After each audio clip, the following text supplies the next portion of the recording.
Ou o Lula é uma das pessoas mais sortudas que eu já vi, ou ele tem um nível de estratégia que é incomparável com qualquer outra figura da política brasileira. Justamente no momento em que o nome do filho dele aparece em toda a imprensa brasileira, vinculado a receber dinheiro do careca do INSS, 25 milhões, depois mesadas de 300 mil reais, que eram pagas através de uma socialite amicíssima do Lula, uma herdeira lá, e aí ele tá fugindo do Brasil, vai pra Espanha com medo de... Justamente quando está acontecendo tudo isso, explode o caso do Banco Master, que tem os nomes lá do Alexandre de Moraes e do Dias Toffoli. Por isso que eu acho que é o Lula que está por trás disso, tá?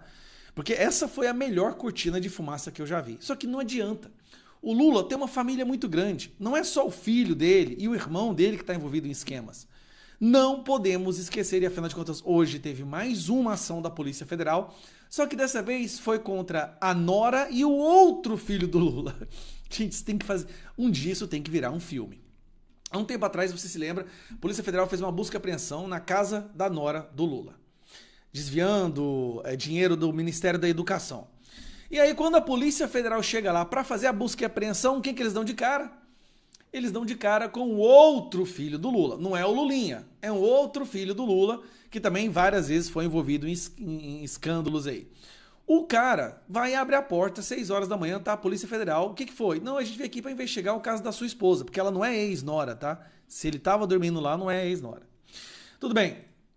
Ex-nora do Lula, alvo da PF, visitou o gabinete de ministro da Educação. A mulher fazia parte, de acordo com a Polícia Federal, faz parte de um esquema de roubar, superfaturar produtos de autistas, né, que são vendidos para crianças autistas, e ela ganhou milhões e milhões de reais em cima disso, usando a entrada que ela tinha por ser nora do filho do presidente.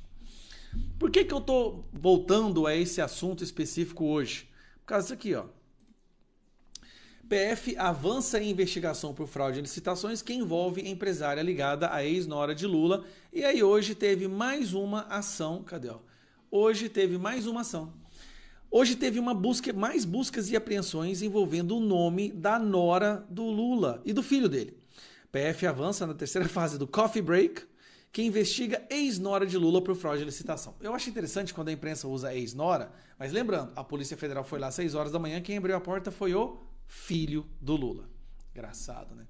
Investigação apura fraude em materiais didáticos em prefeituras no interior de São Paulo. A Polícia Federal deflagrou na manhã dessa quinta-feira a terceira fase da Operação Coffee Break, com o objetivo de aprofundar as investigações sobre suposta fraudes em processos de licitação pública envolvendo materiais didáticos em prefeituras do interior paulista. Em novembro, Carla Ariane Trindade, ex-mulher de Marcos Cláudio Lula da Silva, enteado do presidente Luiz Inácio Lula da Silva, foi alvo da PF por suspeita de receber propinas de empresário André Gonçalves Mariano, apontado como pivô do esquema. Obviamente, a Carla nega as acusações. Bom, nós estamos diante de um cenário onde nós temos 3 familiares do Lula, que é o irmão, que está lá no INSS, né, um dos diretores, donos lá dos sindicatos que roubou os velhinhos, o filho Lulinha, que recebia 300 mil por mês do cara que é o epicentro de todo o esquema de roubo dos velhinhos.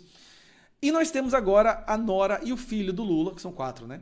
Que estão envolvidos no esquema de superfaturamento de material didático para autista, para crianças com necessidades especiais, no Ministério da Educação. Bicho, ele rouba de velhinho, o cara rouba de pessoas com autismo. É uma coisa impressionante, né? Eu nunca vi uma família tão criminosa assim na minha vida. Mas qual que é a sorte do Lula? Volto a dizer. Essa operação de hoje e de novembro, elas foram meio que ofuscadas, né? Não foram tão mencionadas na imprensa. Por quê? Por causa do escândalo do Banco Master.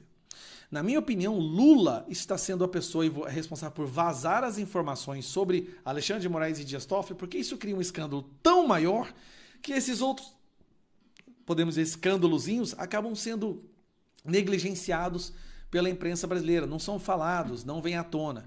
Então, vamos compartilhar o vídeo, vamos lembrar a população. Até agora já são 4 membros da família do Lula que neste momento estão envolvidos em esquema de corrupção. Um deles, que é o filho Lulinha, deveria estar pelo menos com tornozeleira.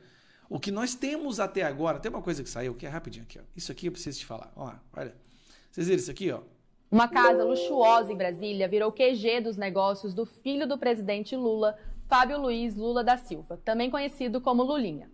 O imóvel fica na QL 26 do Lago Sul, região de luxo da capital, e já foi usada pelo presidente nacional do União Brasil, Antônio Rueda. Com vista privilegiada para a Ponte JK e o Lago Paranoá, a casa agora é alugada pela amiga de Lulinha, a lobista Roberta Luquessing. Essa Roberta é a que recebia os 300 mil do Careca, de acordo com as acusações, e passava para o filho do Lula. Essa mulher é aquela mulher da conversa, falando para sumir com o celular, para deletar, para dar um sumiço nas conversas, que tem que passar o dinheiro pro filho do rapaz. É essa mulher. E aí, o filho do Lula vem pro Brasil, olha que curioso, e fica na casa dela. Tudo normal, tudo tranquilo. Nós avisamos em 2022, se o PT voltasse ao poder, o Brasil ia voltar a ser o epicentro de escândalos de corrupção. Dito e feito. De todas as ditaduras que existem no mundo hoje, tem uma que se destaca como sendo a mais perversa. É um país que foi sequestrado por um grupo terrorista e passou a financiar outros grupos terroristas ao redor do mundo. Eu me refiro ao Irã.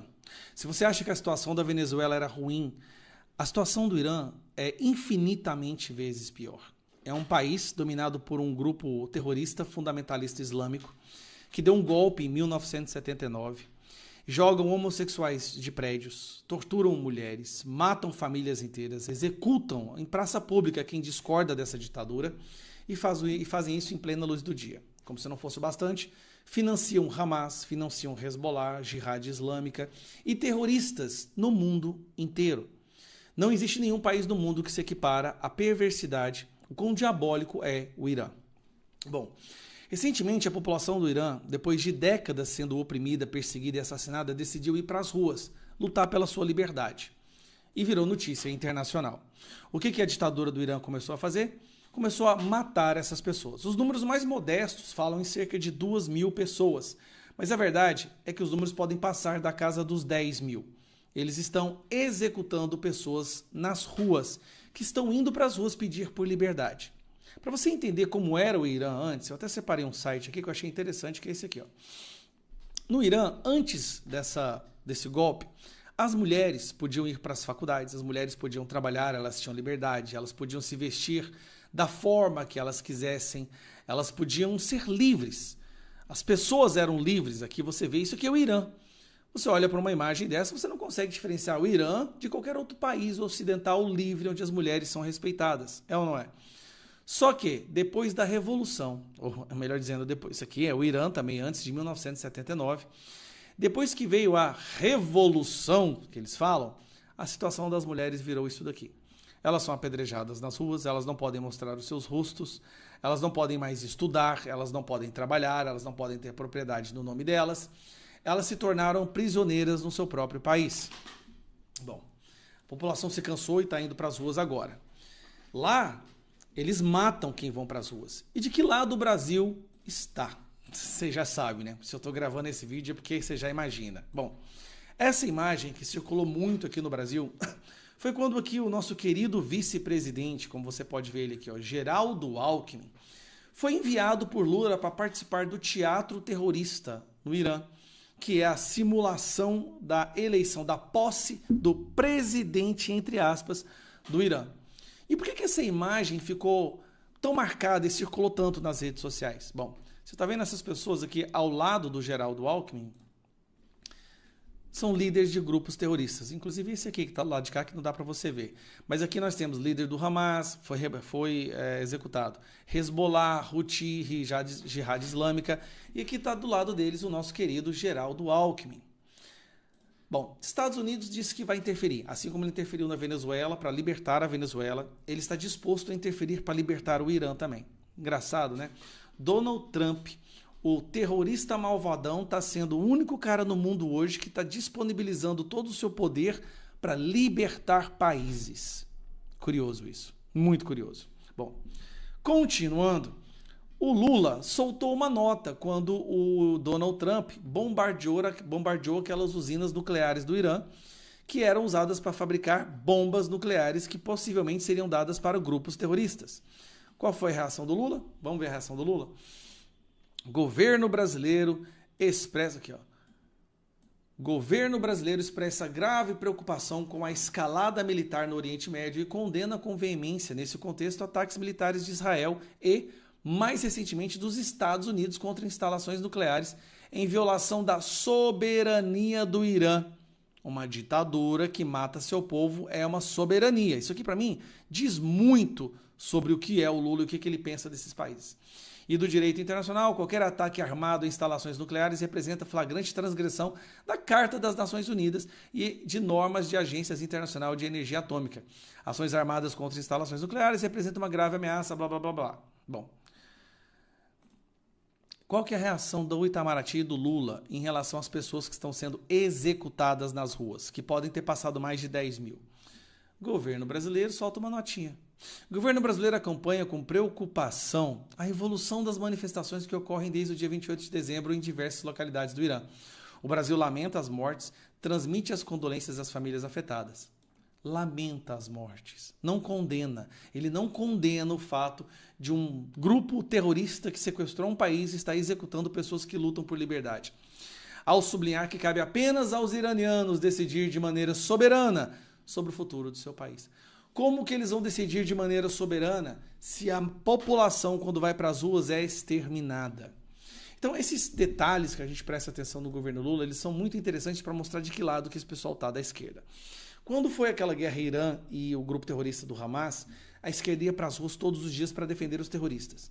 Agora que nós temos terroristas matando pessoas inocentes, como elas não são cristãs, como elas não são... Tem que matar. Esse povo está lutando contra quem? Contra o nosso grupo terrorista favorito?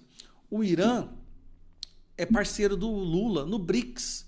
Irã, China, Índia. Aí o Lula vai lá e convida o Irã para fazer parte do BRICS. Uma nação dominada por um grupo terrorista.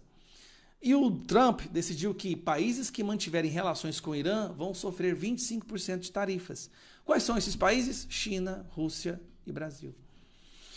Então agora nós estamos numa situação, mais uma vez, diante dessa história, né? Da história mundial acontecendo diante dos nossos olhos. O Lula ficando sempre do lado de quem não presta. Sempre do lado de quem não presta.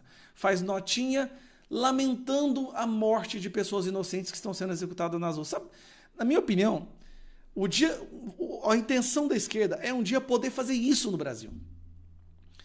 Pelo comportamento, pelas notas, pela forma que ele se aproxima desses países, a intenção, aparentemente, é que um dia ele possa fazer a mesma coisa. Colocar a Guarda Nacional Bolivariana criada por ele para executar manifestantes nas ruas. Esse é o verdadeiro desejo da esquerda. Então, mais uma vez, o Brasil ficando do lado errado da história, como sempre, ficou do lado errado na história da Venezuela, e está do lado errado agora na situação que está acontecendo no Irã. E mais uma vez vai ter que ser Trump interferindo. Olha que loucura que a gente chegou. Trump interferindo para libertar um país que, desde 1980, é uma ditadura terrorista. E a população, cara, eu tô chocado, porque o povo sabe que eles vão para as ruas para morrer, assim. Eles não tem proteção. O exército do governo, dos terroristas lá, eles estão atirando com munição letal contra os manifestantes nas ruas. E mesmo assim, eles decidem ir para as ruas. Que lição que eles estão dando pra gente? Vai chegar um momento, esse ano, que a gente vai chamar a população do Brasil para as ruas. Que a população do Brasil vai ser convocada aí para as ruas novamente. Eu vou lembrar desse pessoal do Irã. Eles assim, não têm a mínima esperança de dar certo. Eles foram para as ruas, estão morrendo e estão há 14 dias indo para as ruas todos os dias. Imagine você ver seus familiares mortos e mesmo assim no dia seguinte você vai lá, acorda, coloca a roupa e vai para a rua novamente. Assim, é impressionante a força de vontade. Será que a gente vai ter que deixar o Brasil chegar nesse ponto? Não dá, pessoal. Esse ano a gente tem que ir para as ruas novamente, tem que eleger o Flávio, tem que fazer a maioria no Senado. Toda a frustração, todo o desânimo, vamos deixar para 2025 para trás. Esse ano a gente tem que arregaçar as mangas novamente.